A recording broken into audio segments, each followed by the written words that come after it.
The rundown is back, and Derrick Jones Jr. won the 2020 NBA dunk contest, but people think that Aaron Gordon was robbed of yet another slam dunk championship.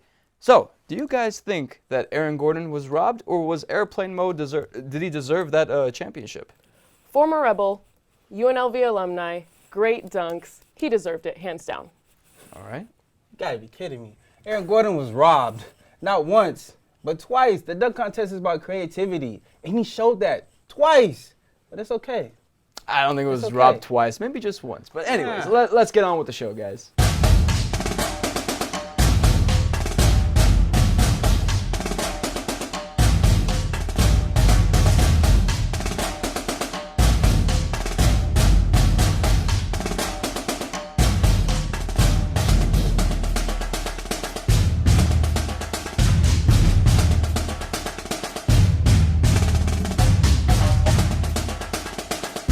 Welcome to the first episode of Season 3 for The Rundown, a new sports debate show created by UNLV journalism students in partnership with The Rebel Report. We'll be debating many headlines pertaining not just to Vegas sports, but national and even international sports. I'm Jason Toktagian, and alongside me are panelists Relina Phillips and Deontay Hagler. How's it going, guys? It's great, John. Great to be here. All right. Well, thanks, Jason. I'm glad to be back. All right, man, let's do it. Let's start with our first segment, What's Buzzing? Where we break down some of the biggest attention-getting stories across social media.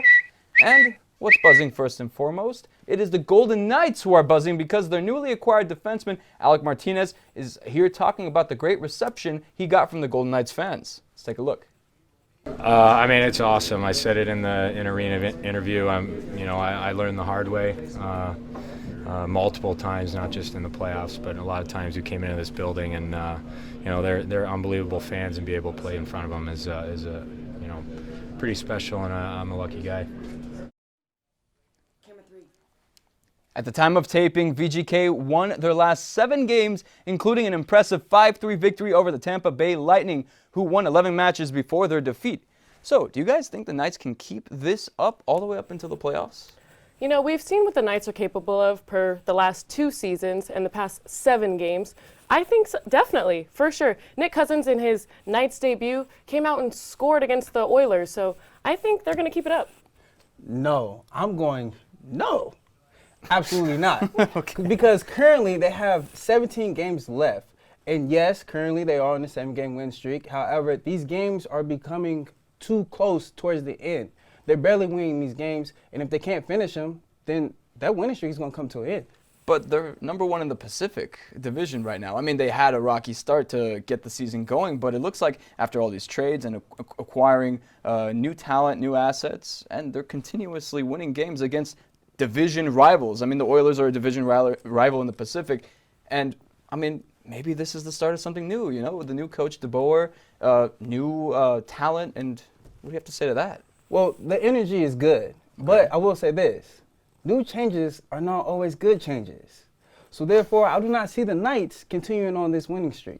You know, I think totally they will. They have the backing between a great Las Vegas community who stood behind them from the very beginning, and they've got it done. I think they'll be able to do it for sure. All right, guys, let's move on to what else is buzzing. Now, what else is buzzing? The Houston Astros are buzzing. More specifically, Jose Altuve's wire is buzzing. Anyways, but the Astros' spring training has barely started, and fans are giving the Astros a piece of their mind.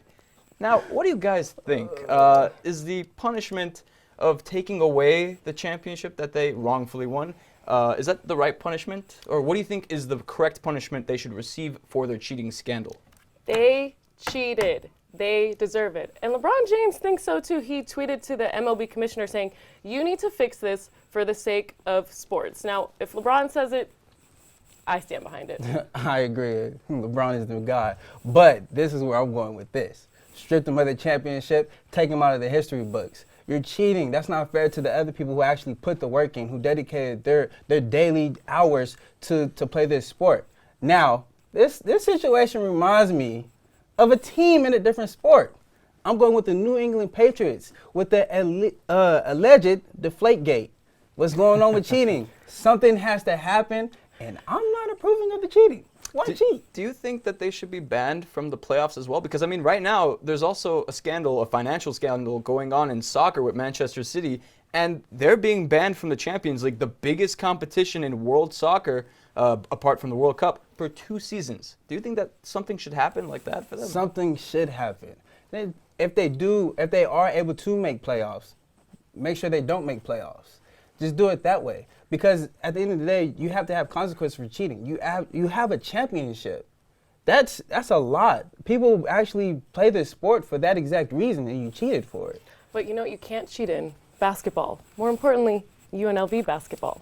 Don't know if the Sacramento Kings would agree with that. But anyways, let's talk about what's heating up locally and stick with the UNLV Running Rebels to discuss some of the most recent headlines that pertain to Las Vegas, as the Rebels have so far had a season filled with ups and downs under head coach TJ Otzelberger. So let's take a look at some of the best moments from the season.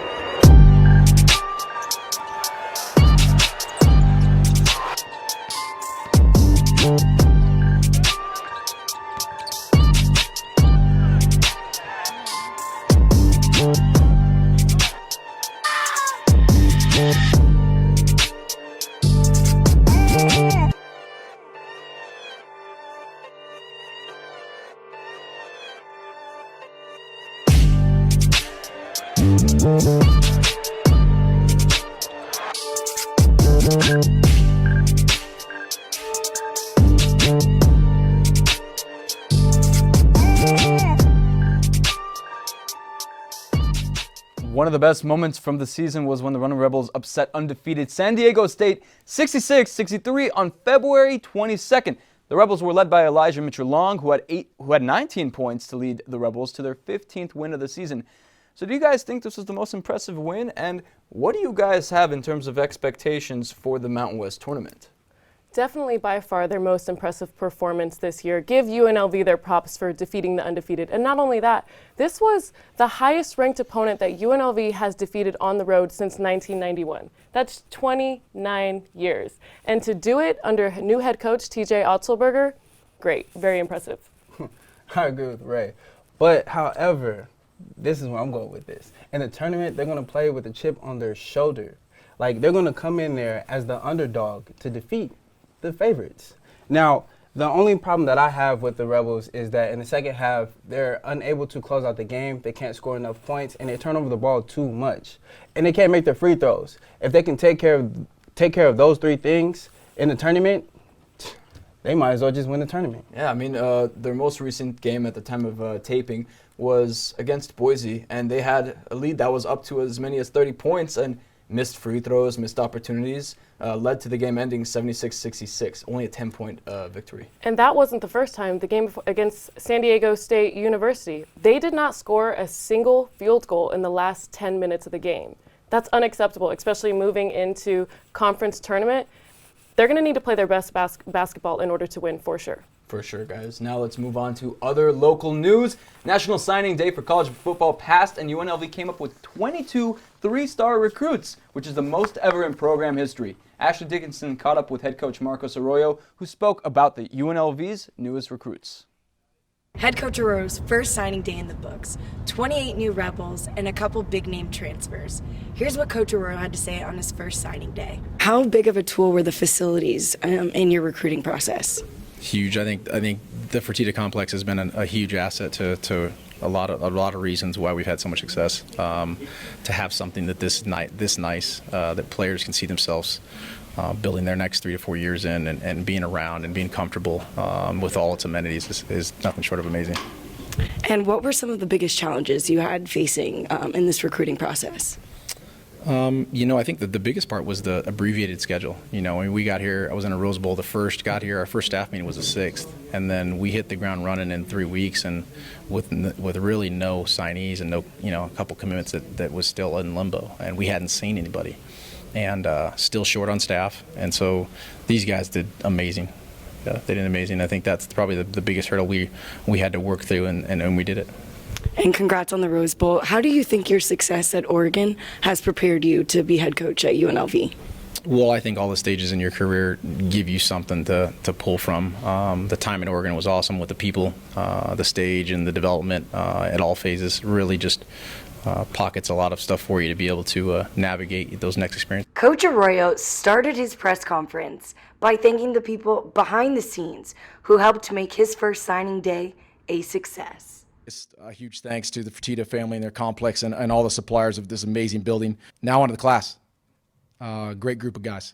The goal overall was to bolster the roster and all the way around, any and all positions, and you saw that. Phase one in this goal in recruiting is identify and evaluate accurately and effectively high character guys, great academics, athleticism, speed, toughness, size, and growth potential. And those are a few key elements that when we hit the street, we had to make sure that we got the most information on. And we feel that we've done that. We put our first step forward in building a program that when I first got here said that I wanted to build it the right way, recruit at a high level, and compete and contend each year, and something that will last. UNLV opens their spring practice March 24th. Coach Arroyo and the staff are excited to get to work. I'm Ashley Dickinson, here with Rebel Report. UNLV also has the 77th ranked class in the country, which is the program's highest ranking since 2005. So how impressed are you guys with this class, considering all the changes UNLV has gone through in the past few months? I'm loving it. New stadium, new coach, new players. I might try out for the team just to play in the Allegiant Stadium. But I'm really excited to see what the new recruits bring to UNLV. Well, there's going to be a piece that I'm going to take from you, Ray, and that's going to be the new coaching. Now, Coach Arroyo came from Oregon, which is in the Pac-12 conference, and he came from a winning program. He just recently run the Rose Bowl. Now, there's a difference between a high school coach, which is Coach Sanchez, who formerly coached UNLV. He coached Bishop Gorman, and that's a different level of playing with high school and college. So everybody's going to want to play for a coach that knows how to win. And also he's revamping every part of the roster, even at quarterback with the TCU transfer, Justin Rogers. Now, everybody's going to want to come play because they want to know how to win. They want to get a bowl game. This is something new. This is going to be something great for the city of Las Vegas. Yeah, now let's stay on the topic of football, but let's transition to pro football. Moving on to the brand new Las Vegas Raiders, who had their name unveiling on January 22nd.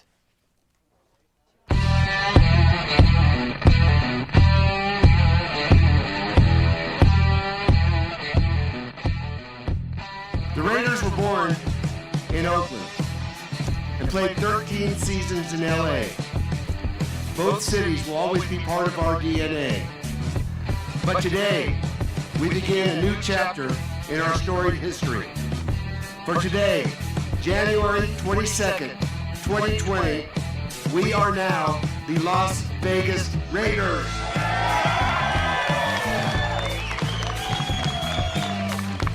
And today, Las Vegas officially becomes our nation's capital.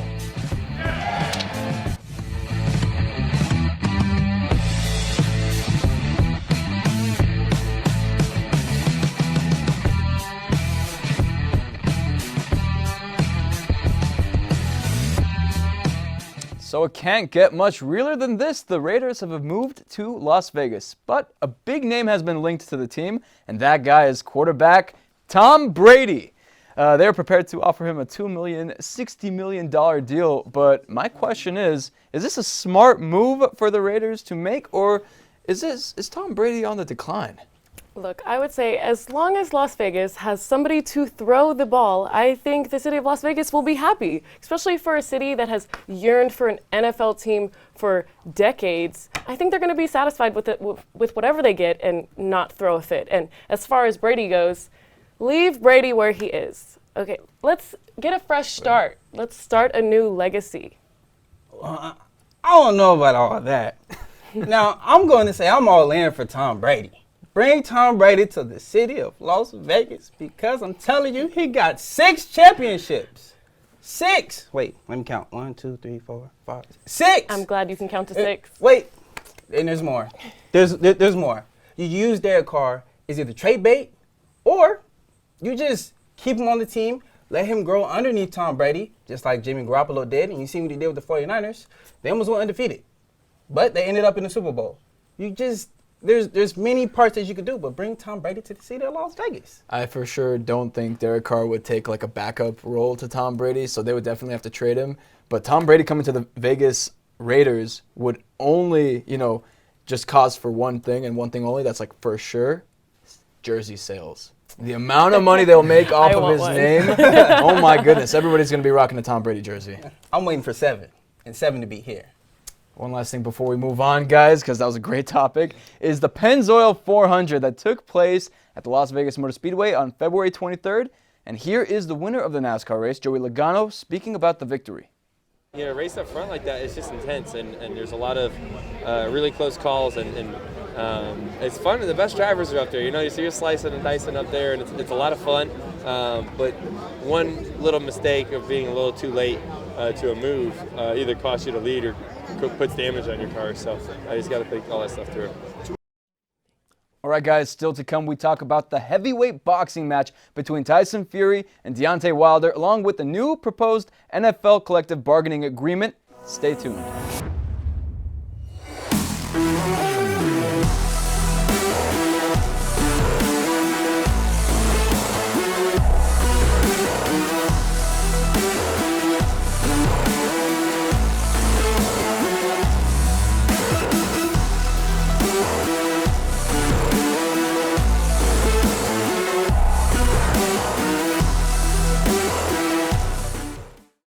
Rebel Report anchor auditions in 3, 2, 1. This is the very first edition of the Rebel Report. I'm Casey Carpenter.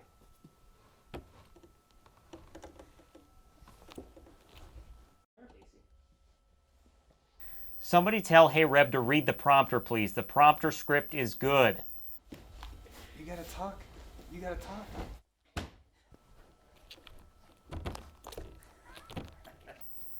Okay, next. Welcome back to the Rundown. We have two brand new panelists with us, Walter Pereira and Danny Smythe. How's it going, guys? It's good to be back on the desk. It's been a while, It has been, man. It's great to be here for my first time. Thank you. Welcome, man. We won't go too hard on you. Anyways, let's jump into the boxing match that's making its rounds around the world as Tyson Fury came out victorious over Deontay Wilder with a 7th-round technical knockout. Now, Wilder has initiated his rematch clause against Fury, so there will be a third fight. Do you guys think that Wilder has a chance to actually beat Fury in the third bout? I don't think so. I think Fury's definitely going to take it in the first fight. By rounds, he did take it, but it came out to a draw because he was knocked down twice. But in the second fight, it was Fury 100%. For sure. Look, Fury dominated both fights. The CompuBox numbers state that if we look at it, he landed 31% of his jabs, 58 out of 160 out of his power punches, and 34 out of 41, 24%. Completely dominated Wilder. Now, the issue at hand isn't that he initiated his clause, is that both Frank Warren, who promotes Fury, and Eddie Hertz, who promotes Anthony Joshua, they don't want the fight. So they want to pay Wilder so he doesn't, they don't have that rematch. I don't know if it's going to happen, but it's going to take a pretty penny to convince Wilder not to have the fight. I'd rather see Anthony Joshua and Tyson Fury in a big heavyweight for the UK instead of having Deontay Wilder again. The excuses are just too much. Before I go to that, do you guys believe Deontay Wilder's excuse that his 40-pound, essentially costume weakened his legs? Do you believe that? Do you buy it? No, I don't buy that at all. I mean, you're training for a heavyweight fight for many weeks, and you're going to blame being completely outboxed for 7 rounds and knocked down twice, almost a third time, and you're going to blame it on a 40-pound costume just walking out? And I'll give you a little bit of nugget, all right? There's a video making its rounds through social media that Deontay Wilder told Joe Rogan that he trains in a 40-pound vest. So how are you training in a 40-pound vest? Now you're going to blame it on the 40-pound costume? Get out of here. He lost. Now, real quick before we move on, what do you guys want to see an Anthony Joshua and Tyson Fury bout? Would you guys want that to happen? In Vegas, in the UK? Where do you guys see that happening? I think it should happen in the UK. I think they need to do it in as big a stadium as possible, and I don't know if the US has a stadium big enough for that event. Wait, he said The U.S. doesn't have a stadium that's big enough. Allegiant Stadium in Vegas, the boxing capital of the world. Let's have the fight in Vegas, Allegiant Stadium. You could fit 80,000 plus people in that stadium. That's a perfect venue. It'll be perfect for the fall if the cause doesn't get wrapped. I think that Allegiant Stadium having a boxing match would be perfect, especially, like I said, boxing capital of the world. I think 2 UK dudes should duke it out in Wembley Stadium in the UK. Anyways, guys, we got to switch to the next topic because on February 24th, Staples Center was home to the celebration of life for Kobe and Gianna Bryant. And just want to know what your guys' thoughts are on that memorial that saw so many NBA players, past, present, being all there together. And I want you guys to talk about what Kobe Bryant meant to the world of basketball and the world in general. I thought it was a great service. A lot of former and current players were there, like you said, and a lot of them who were around Kobe that were very close to him. They got to share great stories and just show what type of person he really was. As far as what he meant, I mean, everyone grew up just, throwing the piece of paper into the trash can, you yell Kobe. I mean, I never really did it. I grew up a LeBron fan, but I can definitely see what drew people into Kobe. So first things first, condolences to the Bryant family, Gianna Bryant, and the 7 other victims. I thought the ceremony was great. I love seeing and hearing the stories that Shaq had to say. And I think that Kobe Bryant's legacy is going to extend beyond basketball. I think that a lot of people give LeBron James credit for giving empowerment to players, but I think Kobe Bryant was initially the one that really started that.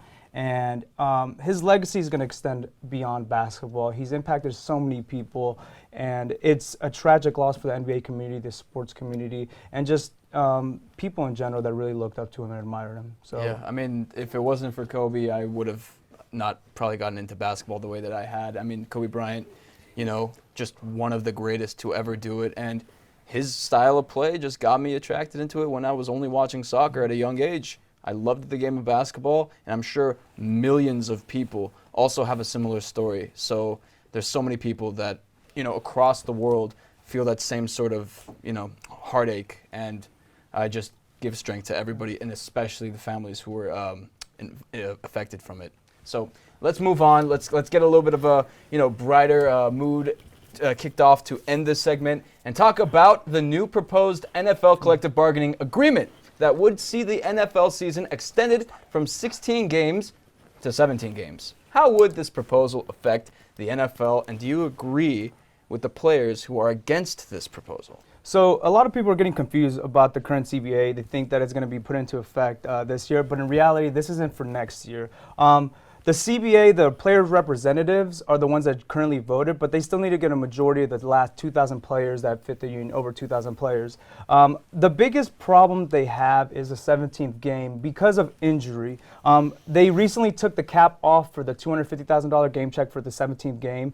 But the biggest problem is that the players want player safety. And I think that is the main selling point, is they want to be protected in regards to padded practices and ensure that they're not going to be left to hang out to dry, especially with past retirements, how we saw these players affected. Yeah, with this new CBA, the thing that gets me, like Walter said, it's the extended regular season. And they also want to extend the playoffs. They want to make it 14 teams instead of 12 teams, which it currently is, and it completely changes it. I mean, instead of the first 2 teams getting a bye, now it's only 1 team. And right. I mean, I personally think just 1 extra game, it's not going to do anything. They should just change the rules of the game. But the thing is an extra game is a heavy toll on these players. It's they think, it's just another game, but you're still talking about an extra playoff game, so that's 2 extra games. And like I said, the player revenue is one of those things. If they could get that 50-50 crunch, it's going to be better, but I think the biggest selling point is that extra game. All right, guys, great segment. Now it's time to toss it over to the break. Did you hear about the Las Vegas Lights Football Club? Whoa, football? I thought they were a soccer team. Okay. Anyways, did you see the baseball game the other day? Oh yeah. That game-winning touchdown was amazing. Touchdown? Just go watch the Rebel Report. They'll keep you up to date on all sports.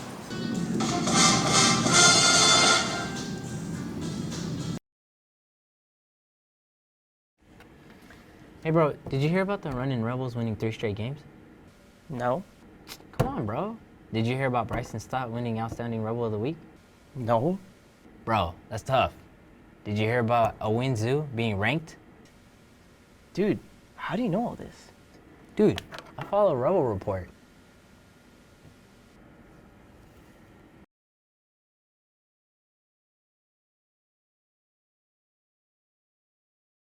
Welcome back. Now, as the rundown comes to a close, it's time for us to present our final segment, One Big Thing, and if you blink, you'll miss it. Each of us on the desk have a limited time to express our thoughts about a topic that wasn't covered on the show. So first, let's begin with Danny.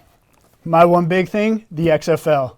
I'm so glad it's back, and it's doing great. We're about to go into week 4. The only undefeated team right now is Houston Roughnecks, but everyone else is looking great, other than maybe Tampa Bay. They're struggling a little bit, but I'm excited. Now, Walter? Now, John is going to not like this too much, but my big thing is LeBron James not getting more consideration for the MVP. Look, the man, it is real plus minus is 10.24, which is 2.5 points better than Giannis Antetokounmpo, the current MVP of the league. But I just think LeBron James has turned that team from a lottery team with just Anthony Davis, in my opinion, to the best team in the league.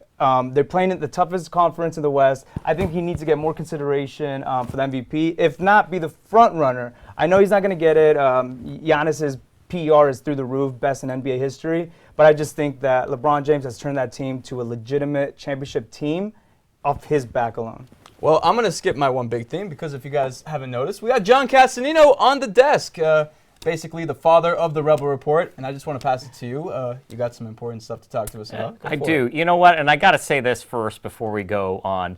Talent in the last segment just running away on time. We're getting raps here, and they're just going on and on about whatever it was. I don't even know. So my time is cut short because you guys were talking so much. But that's okay. Hey, so this is my last show at UNLV. I'm going to be moving on and taking a new position over at the Water District, which I'm really excited to kind of take a new step in my career and step into government work. I'll be producing content for them. But, you know, while I'm leaving here, I'm not leaving here because so much of me is here, and I don't mean to make this about me. It's not. You guys have put in so much work to really make this program successful.